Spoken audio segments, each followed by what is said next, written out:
En esta segunda parte, entonces, de la clase 6, voy a tratar de enfocarme un poquito más en particular,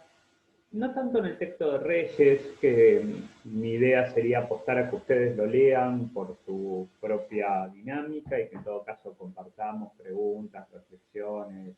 cuestionamientos en la instancia de reunión, de tutoría en vivo. Y en esta parte sí lo que voy a hacer es compartirles un poquito una reconstrucción de las corrientes ideológicas del movimiento obrero en Argentina, del socialismo, el comunismo, el sindicalismo y el anarquismo, muy brevemente, ¿sí? Pero aunque sea presentar esas cuatro grandes corrientes, repito, socialismo, comunismo, anarquismo, sindicalismo,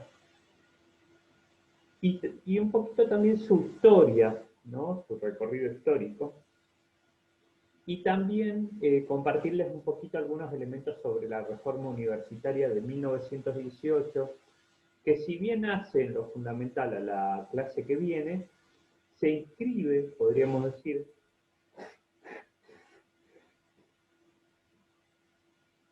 perdón, dentro de estas impugnaciones a la forma oligárquica de dominación. ¿Por qué? Lo digo ya, sin después no se me escapa. Porque si bien la reforma universitaria es de 1918, ustedes recuerdan, ¿no? En la parte anterior de esta clase hablamos de una serie de huelgas. En la clase anterior habíamos hablado de esas revoluciones de los radicales, ¿no? Cuestionando la forma de dominación oligárquica. En la parte anterior de esta clase, repito, hablamos de una serie de huelgas, de cómo se iba conformando ese sujeto colectivo clave, central, disculpen si estoy repetitivo, para la historia argentina en todo el siglo XX, que es la clase obrera y el movimiento obrero organizado. Hicimos referencia también a dos hechos que, si bien no eran específicamente de la clase obrera, sí expresaban uno a un sector de la clase obrera o a la clase obrera en términos más amplios, pero desde el lugar de consumidor y no desde el lado de trabajadores directos, que es la huelga de inquilinos de 1907, una huelga realmente muy importante en la que tienen un peso central las mujeres, porque justamente en una sociedad capitalista y patriarcal como la que vivimos, las mujeres tienden a llevar sobre sus espaldas los costos de la reproducción del hogar y la generación del trabajo doméstico, el trabajo no remunerado ni reconocido como trabajo en una sociedad como la nuestra, y por lo tanto entonces en esa etapa, llegada masiva de inmigrantes, poca construcción, las familias obreras se encontraban con una situación realmente trágica, que era tener que vivir en lugares muy pequeños, en muy malas condiciones de vida, muy hacinados, familias enteras viviendo en una habitación en los conventillos, ¿no? de Buenos Aires, de La Boca, Barracas, las grandes barriadas bien obreras y bien migrantes de ese Buenos Aires de inicios del siglo XX, donde surgen varios de los clubes de fútbol más importantes de Argentina, ¿no? De hecho, Boca y River surgen en el mismo barrio de La Boca, después River se va a otro barrio, y, bueno, y Boca sigue siendo históricamente de ahí, pero digo, hay toda una dinámica histórica muy importante, por eso cito lo de los clubes, más allá de las cuestiones anecdóticas de quienes nos gusta el fútbol, eh, esos clubes con esos niveles de historia y con esos niveles de importancia en nuestra historia social, tiene que ver justamente con la impronta que generó esa llegada masiva de migrantes y esa cultura obrera. Bueno, entonces esas familias obreras que sufrían esas tremendas condiciones de vida, no solo en el trabajo, sino también en su vida diaria, en los lugares en los que tenía que habitar, se levantan, protestan contra las malas condiciones de habitabilidad y los elevados costos de los salarios que encima pagaban por esos lugares eh, que no cumplían con ninguna condición real de vida, ¿no? Imagínense compartir un baño con 10 familias y un baño donde no tenías agua caliente, por ejemplo, si no había cloaca. Esto generaba a su vez muy malas condiciones de sanidad, ¿sí? Y implicaba que cuando había epidemias, hubo varias epidemias en esos años, incluida la anterior gran pandemia universal que vivió el mundo, que fue la gripe española de 1918-1919, fíjense ustedes, casi exactamente hace un siglo, pero antes también la peste amarilla y otras epidemias que diezmaron a parte de la población de Buenos Aires. Esas situaciones, imagínense, bueno, esto mismo que estamos viviendo hoy y que se vive mucho en los sectores populares de nuestro pueblo,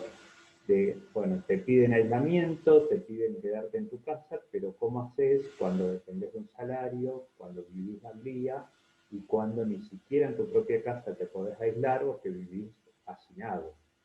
O que vivís, no sé, en la misma habitación con otras 4, 5, 3, 8 personas, por ejemplo, ¿sí? Bueno,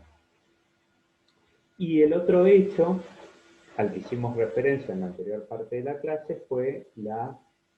esa gran protesta popular que fue denominada Grito de Alcorta, que fue una protesta de los arrendatarios capitalistas, ¿no? De esos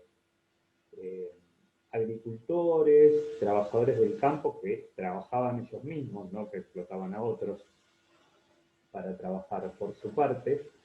y que como no tenían tierras, les tenían que alquilar tierras a los dueños de las tierras, a los terratenientes. Entonces, esos son los arrendatarios, los que alquilan tierras. ¿Sí? Y los terratenientes obviamente se aprovechaban muchísimo de los arrendatarios, les alquilaban a muy altos precios, les alquilaban por periodos muy breves, entonces el arrendatario se veía obligado muchas veces a alquilar un campo que no estaba en buenas condiciones, a ponerle muchas horas de trabajo, a ponerle en muchos casos también mucho capital, mucho dinero, hacer productivo ese campo, lograr que empiece a producir, fertilizar las tierras y quizás solamente poder aprovechar una o dos cosechas y ya se le terminaba el contrato de alquiler y ahí el terrateniente no se lo seguía alquilando porque claro, como el campo ya estaba en condiciones, gracias al trabajo del otro de seguir produciendo, aprovechaba y lo volvía a producir él, ¿no? Bueno, esto hizo que en 1912 se dé esa protesta popular muy importante, muy significativa, que pone en tensión, es uno de los hechos que pone fuertemente en tensión a la oligarquía. La reforma universitaria también es un hecho que cuestiona los modos de dominación oligárquicos, si bien se da en 1918. Entonces ustedes podrían decir, pero pará, si en 1916 ya se había dado el cambio en el gobierno nacional de la oligarquía y Irigoyen, o sea, esa democracia restringida. Pero, ¿por qué yo digo que es un levantamiento contra la oligarquía, aun cuando sea en 1918? Porque la oligarquía había caído, o más que caído, había sido relativamente desplazada del gobierno nacional, porque tampoco es que había sido totalmente desplazada del gobierno nacional. Había perdido el poder ejecutivo, pero seguía teniendo mayoría en el Senado de la Nación, seguía teniendo una representación muy importante en la Cámara de Diputados, seguía teniendo muchos gobernadores, muchísimos intendentes, pero sí se mantenía incólume en las universidades. Las universidades eran dominadas por una élite oligárquica que gobernaba las universidades con la misma lógica con la que la oligarquía gobernaba el país hasta 1916. Entonces, ese levantamiento de los estudiantes de Córdoba en 1918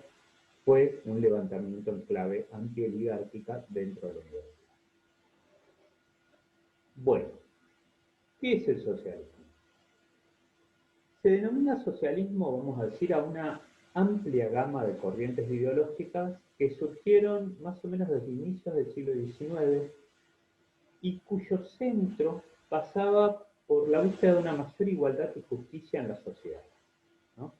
Esto se suponía que se lograría a través de la asociación de las personas, de los hombres y mujeres, y de su trabajo compartido, y de la puesta en práctica de determinadas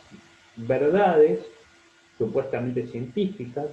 que llevarían al máximo progreso posible de la sociedad en el marco de una mayor igualdad para todos. La idea base del socialismo es la de considerar a las personas como seres creadores, de que las mujeres y los hombres, a través de sus prácticas, pueden transformar el mundo. Esto, que fue planteado claramente por Carlos Marx, una de las figuras fundamentales del socialismo, específicamente de lo que él denominó el socialismo científico, ya estaba implícito en las obras de los anteriores socialistas. Pero también se observa que para que las personas sean capaces de desarrollar esas capacidades creadoras a las que hacíamos referencia, necesitan unas mínimas condiciones de igualdad material que justamente le permitan realizar su desarrollo natural, que estén dadas esas condiciones materiales de existencia.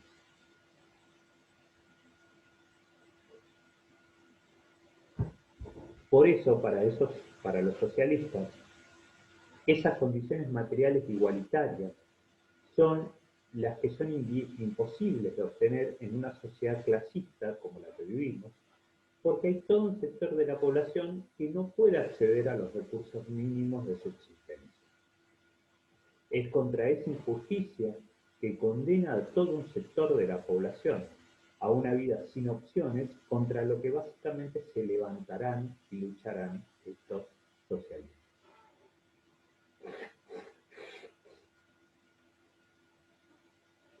Podríamos rastrear mucho más atrás en el tiempo, es más, podríamos rastrear orígenes del socialismo en corrientes muy antiguas, como el cristianismo originario, pero para no irnos tan atrás y partir de la sociedad industrial moderna, vamos a hablar de los socialistas utópicos, los que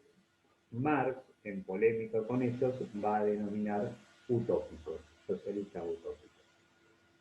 Entre otros que podríamos nombrar, vamos a hacer referencia a tres, quizás los tres más conocidos, que son Saint-Simon, Fourier y Owen, quienes escriben sus obras y sus propuestas de sociedad ideal entre el fin del siglo XVIII y la primera mitad del siglo XIX. Justamente la etapa en la que se vivencia en Europa Occidental la revolución industrial y se están manifestando sus primeras consecuencias sociales, especialmente el agravamiento de las condiciones de vida de la clase trabajadora. Ellos van a realizar contribuciones muy importantes a la construcción del socialismo que podemos sintetizar en, por ejemplo, muestran la necesidad de la asociación de las personas, especialmente de quienes vivían en malas condiciones, y la planificación en búsqueda de solucionar los problemas sociales y construir el bienestar común, la demostración de las terribles condiciones de vida que sufría el pueblo, especialmente las trabajadoras y trabajadores, y la aparición como grupos subyugados con una identidad propia de las mujeres o los niños. Van a ser los primeros que van a decir, mira, todos los obreros sufren malas condiciones, pero además hay que evitar que los niños, eran épocas donde no había ningún derecho laboral, pero por ejemplo los niños trabajaban desde los 5 o 6 años, era una cosa realmente brutal, mucho, bueno, hoy sigue habiendo trabajo infantil, pero no tan masificado como el que existía en esta época, ¿sí? Las mujeres tampoco tenían ningún derecho especial, las mujeres embarazadas tenían que trabajar de igual manera que los hombres, y esto además llevaba a problemas muy graves en la sucesión, ¿no?, de los trabajadores, porque niños que empezaban a trabajar a los 5 o 6 años, en general, lamentablemente, a los 15 o 16 ya estaban enfermos, con lesiones, con impedimentos que les impedían transformarse en adultos sanos en condiciones de seguir trabajando. Lo mismo, imagínense una mujer que tenía que trabajar en fábricas en malas condiciones laborales, contaminantes, durante su embarazo, haciendo fuerza y demás, en muchos casos, en muchísimos casos, no daban a luz niños sanos. Owen, entre estos socialistas utópicos, es el primero que desarrolla la idea de la necesaria unión de todos los obreros en la búsqueda de un objetivo común, consiguiendo, por ejemplo, que se realice una huelga en todo un país y que se forme una primera asociación de trabajadores. Estos primeros socialistas que reaccionan contra la miseria que dejaba tras de sí la industrialización son continuados por una figura muy interesante, que un poco para muchos es el padre del anarquismo, que es Proudhon. Este es el primero que llama utópicos a los anteriores, algo que va a retomar Marx, porque según él no se basaban en los principios de la ciencia y del saber. Además de sus trabajos económicos y sociales, de los que Marx tomaría algunos aportes, su principal contribución fue el peso, la preponderancia que le dio el impulso ético como base de la búsqueda de una sociedad más justa. Este será el fundamento de la corriente anarquista, junto con la idea de que había que oponerse a toda noción de autoridad, a todo poder humano, ¿sí? De la que Proudhon es considerado el fundador y continuaría con otras figuras muy importantes como Mikhail Bakunin, Kropotkin, Abad de Santillán, etc. Se van a caracterizar, como decía, por su rechazo de toda forma de autoridad y su afirmación de los sujetos humanos, del hombre y de la mujer, como motores del cambio y de la transformación. Retomando ellas y otras tradiciones de pensamiento sobre la sociedad y sus conflictos, van a aparecer en el escenario político dos militantes políticos y sociales muy importantes, dos grandes cuadros políticos, como son Carlos Marx y Federico Engels. Ellos van a irrumpir en la actividad política en un momento revolucionario, que es 1848, un momento de grandes conflictos, grandes revoluciones en Europa, y ahí en ese contexto van a publicar, como parte de un grupo que se llamaba la Liga de los Justos o la Liga de los Comunistas, el Manifiesto Comunista, ese documento fundamental que si no lo leyeron, léanlo, les recomiendo, realmente, ¿sí? Y si quieren lo charlamos, lo pensamos. Ahí se expresaba un proyecto de sociedad opuesto al de la burguesía, a la vez que se le reconocían muchos factores de progreso a la burguesía como clase social impulsora del sistema capitalista, y se determinaba cuál sería el método para llevar a cabo ese nuevo proyecto de sociedad, o al menos los rasgos generales de ese nuevo marco social que se proponía como alternativa al capitalismo. Son los fundadores de lo que se va a denominar el socialismo científico o, luego de la muerte de Marx, el marxismo. Obviamente Marx nunca habló de marxismo, ¿no? No era un hombre con esa ínfula personalista. Es un nombre que se le pone después de su muerte. Bueno, el marxismo afirma que la sociedad se ordena a partir de su sustento material, o sea, de sus condiciones económicas. Dice Marx que así como las personas para pensar tienen antes que comer, de igual manera la sociedad para organizar sus aspectos políticos depende de cómo organice primero su proceso de producción de los medios de subsistencia. Cada etapa de la historia de la humanidad tiene una forma de producir, llamada modo de producción por Marx, que responde al nivel alcanzado por las fuerzas productivas, que vienen a ser todos los medios materiales e intelectuales de los que se dispone para producir, y de las relaciones de producción vigentes, que viene a ser la forma, las relaciones sociales a través de las cuales se organiza el proceso productivo.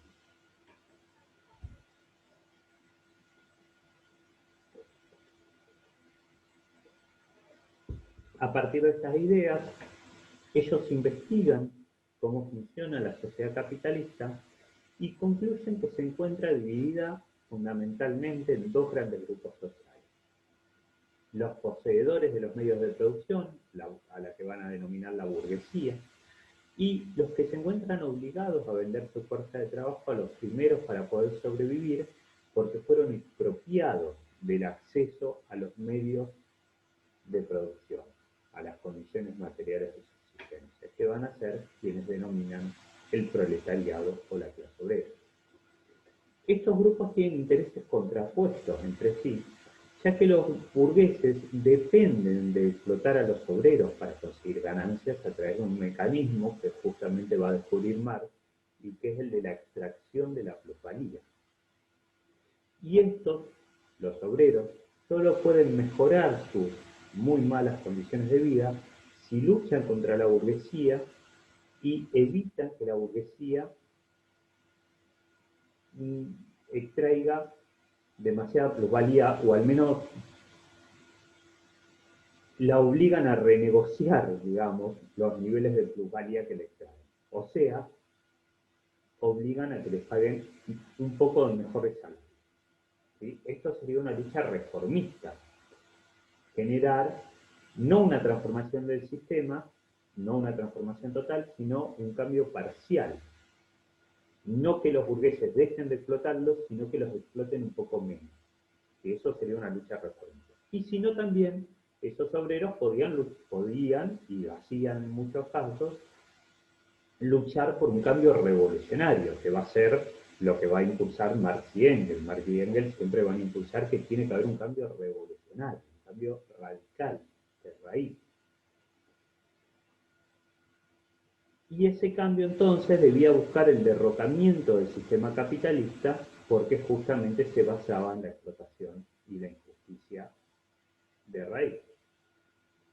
A ese proceso, sea por una lucha reformista o revolucionaria,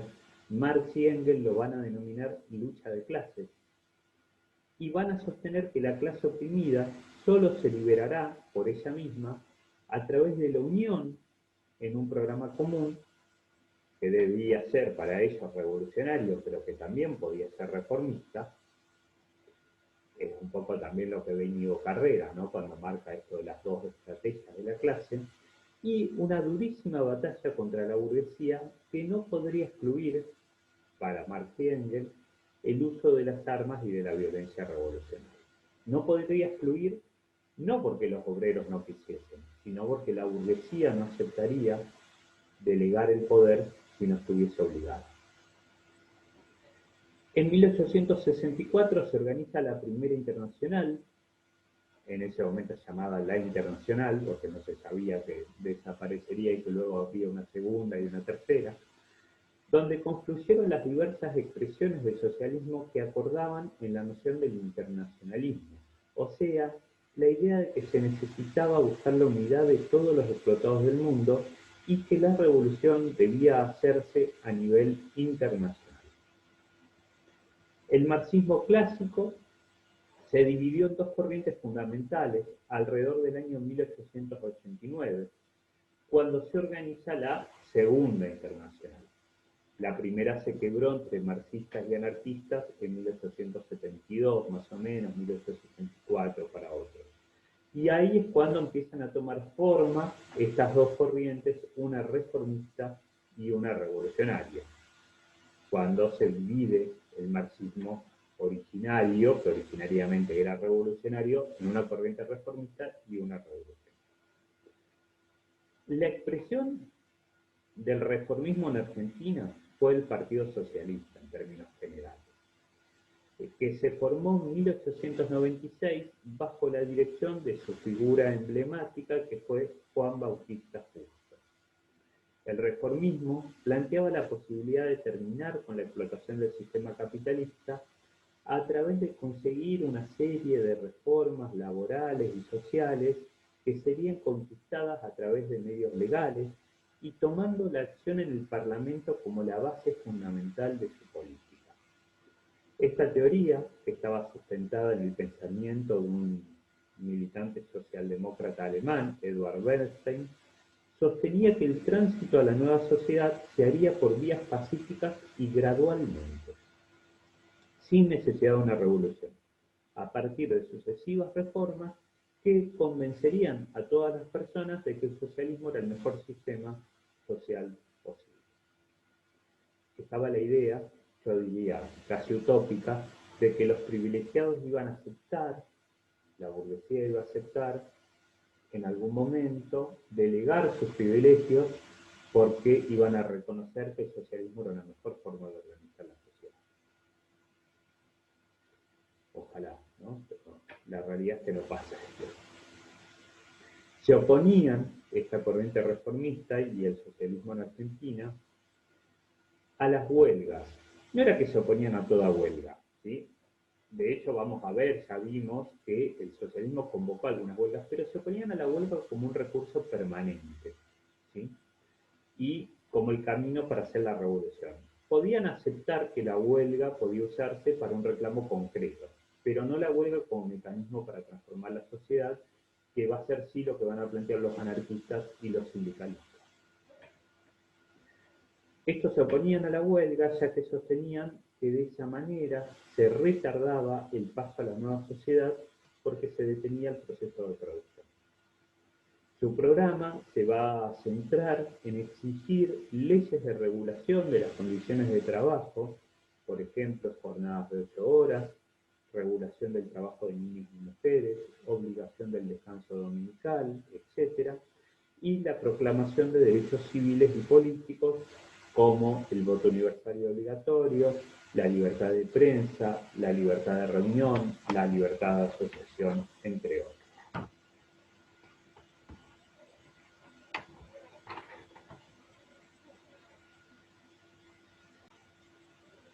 La corriente revolucionaria en Argentina se va a formar como una fracción interna dentro del mismo Partido Socialista, a la inversa de lo que sucedió en los países europeos, donde el reformismo surgió dentro de los partidos originalmente revolucionarios.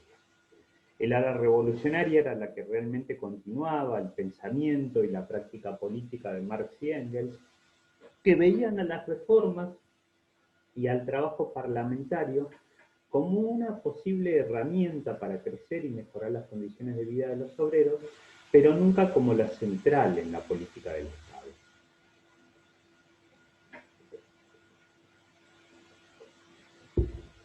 En la política del partido, perdón, dice el Estado. El cambio de fondo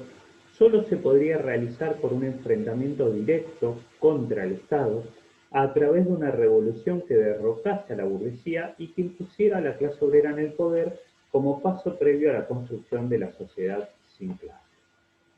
Sus representantes más reconocidos en esta etapa fueron Lenin, Trotsky,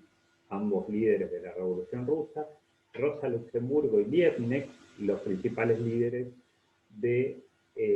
la fracción revolucionaria del Partido Socialdemócrata Alemán, llamado también los espartaquistas, que intentaron una revolución en 1919 que fracasó en gran medida por la división que ya sufría el Partido Socialdemócrata Alemán entre su ala reformista y su ala revolucionaria. Este sector revolucionario fundó en 1919 a nivel internacional lo que se denominó la Tercera Internacional. La segunda estaba dominada por el reformismo, que se va a denominar también la Internacional Comunista. Son los que van a tomar el nombre comunista, ¿sí? El reformismo para ellos era una postura que llevaba a negociar con la burguesía, a aceptar la dominación de clase y a traicionar los verdaderos intereses de los explotados, que no podían, no debían para ellos admitir acuerdos con quienes los explotaban día a día. Decían que el reformismo terminaba dejando en el olvido el verdadero propósito de la lucha, que era construir una sociedad justa y sin oprimidos. Desde principios del siglo XX van a surgir grupos, en general de jóvenes, que se oponían a la política parlamentaria del Partido Socialista y intentaban aumentar el carácter obrero y popular de ese partido. Se los va a definir como la ala izquierda o como los internacionalistas. Recuerden ahí esas diferencias programáticas y estratégicas se fueron acentuando con el paso del tiempo y van a estallar entre 1917 y 1918 en torno a dos temas centrales. la Primera Guerra Mundial y sobre todo la Revolución Rusa, la Revolución Soviética. Los revolucionarios planteaban que se debía abandonar la posición de apoyo a los aliados, que era la postura eh, levantada por la dirección partidaria de Juan Bautista Justo, y denunciar a la guerra como una disputa interimperialista, como una pelea entre burgueses, donde los muertos los ponía la clase obrera, y que ese enfrentamiento entre burgueses era solamente por ver quién se quedaba la parte mayoritaria de la torta de la riqueza, porque Estado se transformaba en la principal potencia imperialista, pero donde, repito, los muertos los ponían los trabajadores. Además, exigían el apoyo activo y la solidaridad con la Revolución Soviética. Y aunque este grupo va a lograr la mayoría en un congreso, fueron expulsados del partido por la dirección y en 1918 fundaron el PSI, Partido Socialista Internacional, que en 1920 va a cambiar su nombre, va a incorporarse a la Internacional Comunista y va a pasar a llamarse Partido Comunista de Argentina. El hecho más importante en estos años fue su activa participación en el proceso de la reforma universitaria del 18, a la que haremos referencia a continuación, que dio lugar a la autonomía universitaria, al cogobierno, a la libertad de cátedra y otras reivindicaciones estudiantiles que ustedes todavía y ojalá puedan seguir disfrutando y ampliando, que esto también las disfruté en mi carrera universitaria y las sigo disfrutando como docente universitario, ¿no? Por ejemplo, esta posibilidad de dar los contenidos que yo creo que son los adecuados dentro de la cátedra, más allá de los contenidos mínimos que me regula el programa de la materia. Esa reforma universitaria trascendió e influyó en toda la sociedad latinoamericana en su impulso transformador de las viejas estructuras.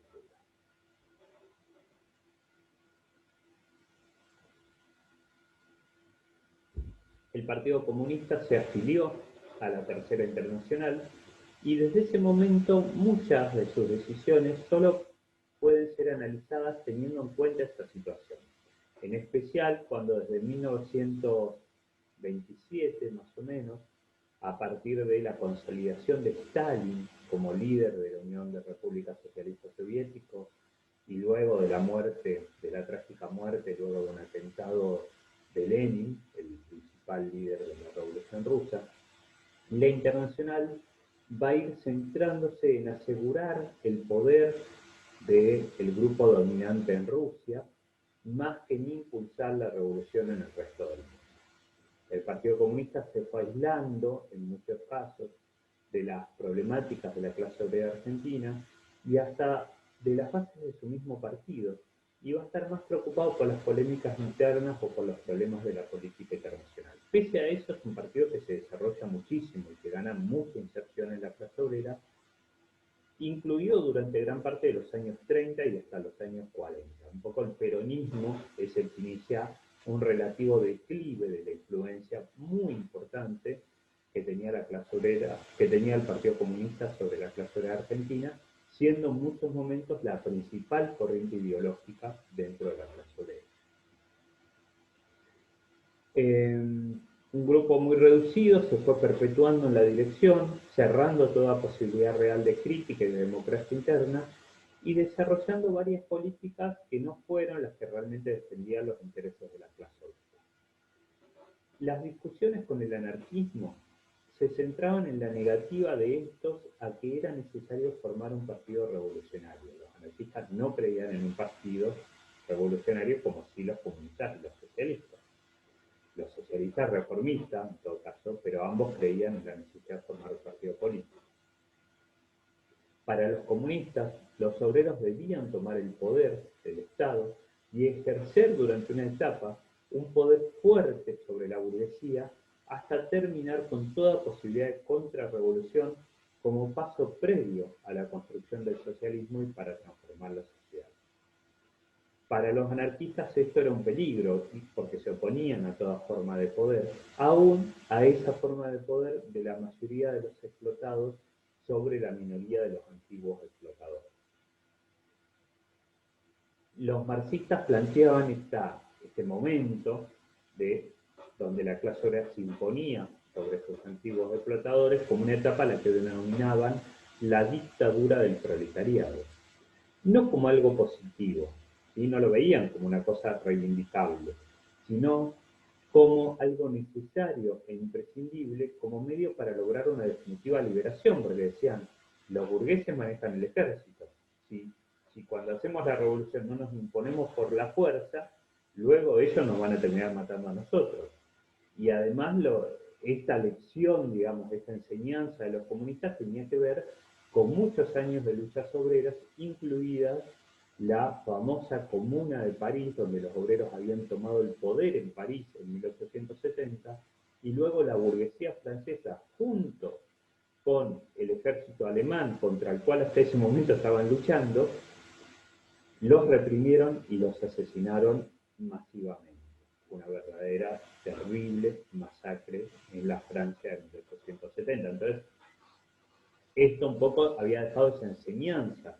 a los comunistas, enseñanza que los anarquistas no reconocían o no coincidían.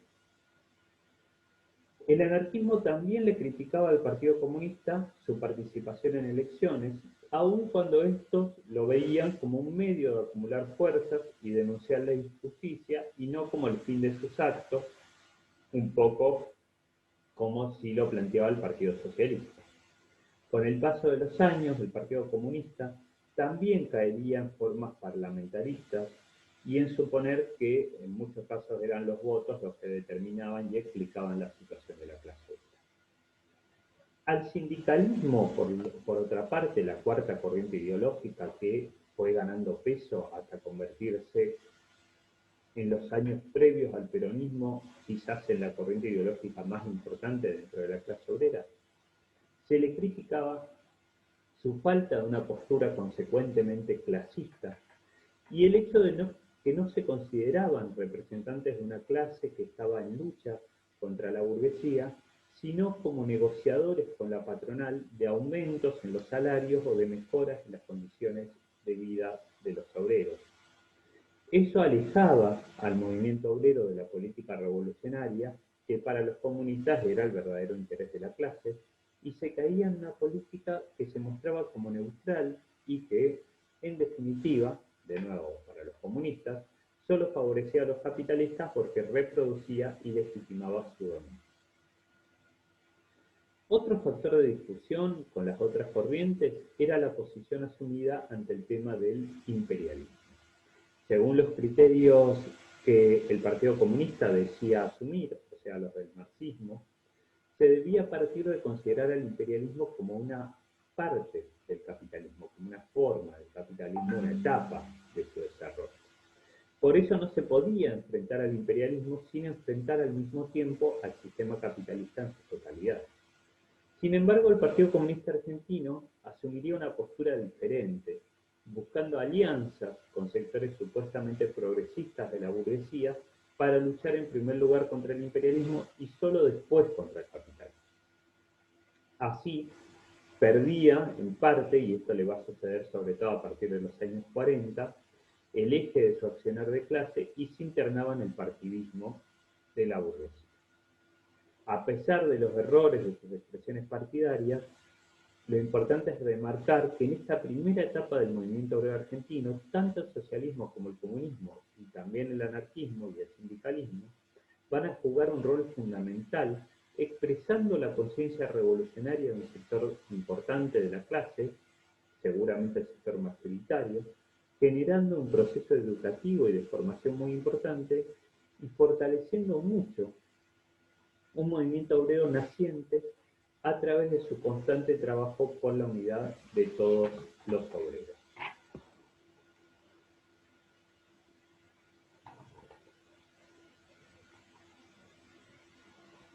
Bueno, les decía que íbamos a ver unas cositas breves sobre la reforma universitaria.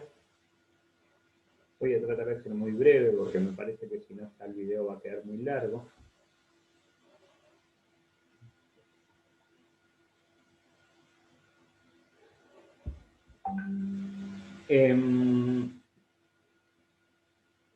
Bueno, y para iniciar diremos que para América Latina y para el mundo, 1918 es muy significativo por más de una razón. Era un año de muchos conflictos, de muchas dinámicas transformadoras, donde estaba terminando la Primera Guerra Mundial, donde un año antes había dado la Revolución Rusa, donde todavía se vivía la Revolución Mexicana, que había comenzado en 1910. Y todo eso es importante para comprender este proceso, porque justamente se incluía en un marco de una sociedad en plena transformación. En 1916 había llegado al gobierno Irigoyen, un primer gobernante elegido por medios relativamente democráticos. Ya veremos, ya se los dije, una democracia restringida, pero un avance democrático con respecto a instancias previas.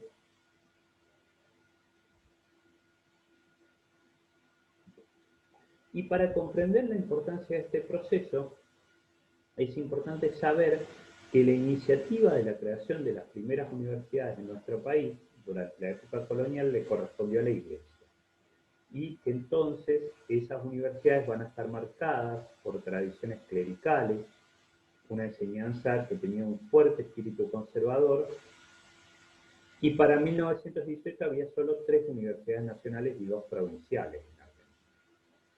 La más antigua era justamente donde se dio la reforma universitaria al inicio, que es la de Córdoba, fundada en 1614, la de Buenos Aires, fundada por el gobierno de Buenos Aires en 1821, la Universidad de La Plata estaba creada en 1897 y las 2 universidades provinciales eran la de Santa Fe y la de Tucumán. Fíjense que ninguna de estas 5 universidades había sido fundada por el Estado Nacional, a diferencia de lo que pasa luego con nuestras nuevas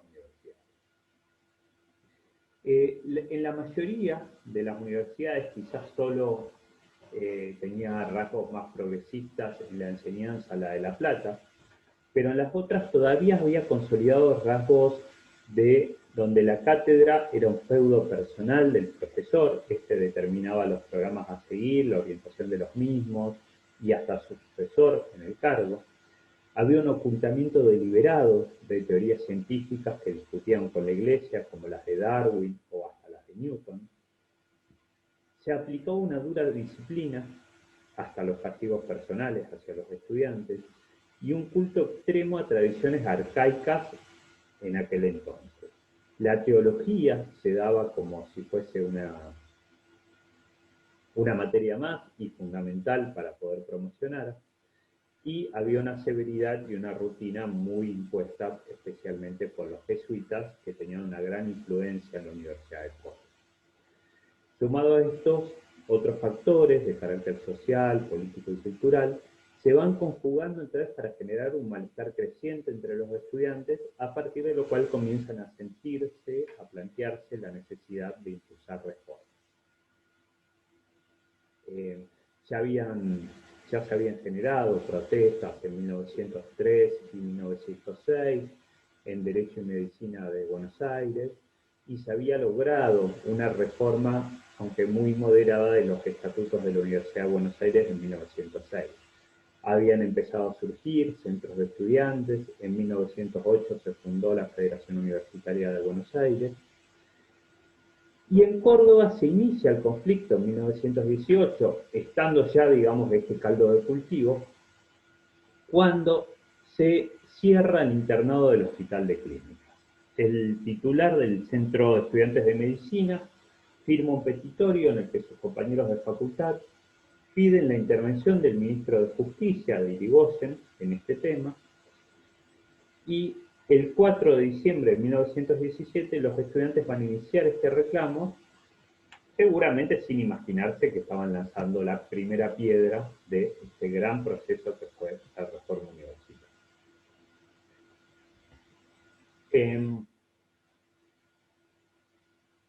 En Córdoba esto parecía casi revolucionario.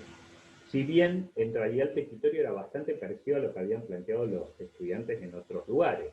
como decía recién, incluido en Buenos Aires. Pero en Córdoba había un espíritu tan conservador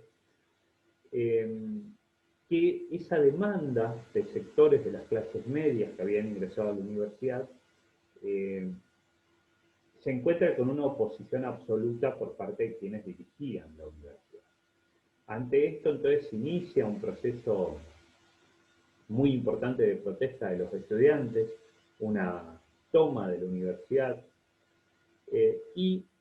en ese marco las autoridades universitarias intentan la represión, reprimen en realidad la protesta estudiantil, y el presidente Irigoyen firma el decreto de intervención de la universidad el 11 de abril de 1918.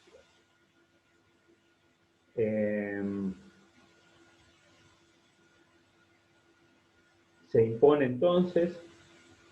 un proceso de reforma de los estatutos universitarios, que son aprobados el 7 de mayo. El 16 de mayo se funda la Federación Universitaria de Córdoba.